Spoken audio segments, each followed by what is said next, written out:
Hello everyone, ఈరోజైతే dosa combination అయితే egg curry అయితే వేసుకుంటున్నాము.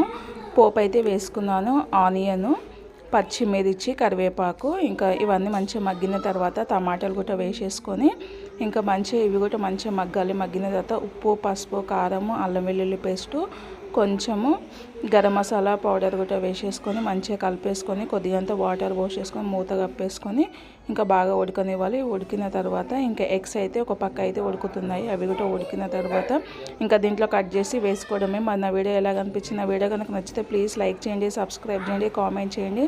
అంటే దోశలు ఉన్నప్పుడు ఇలా మీరు చేసుకుంటారా చట్నీనా? ఎప్పుడు చట్నీ బోర్ కొడుతుంది కదా, అప్పుడప్పుడు ఇలా కర్రీ కూడా వేసుకోండి. బాగా అయితే టేస్ట్ అయితే చాలా అంటే చాలా బాగుంటుంది. అంటే దోశ చికెన్, దోశ మటను, అలాగే దోశ ఇట్లా ఎగ్ కర్రీ, దోశ ఇట్లా పప్పులు అలా వేసుకుంటే టేస్ట్ బాగుంటుంది కదా. మీరు కూడా ట్రై చేసి కామెంట్ చేయండి. ఈరోజైతే ఆఫ్టర్నూన్ లంచ్ అయితే మేము రైస్ చేసుకోవట్లేదు, దోశ ఎగ్ కర్రీ అన్నమాట.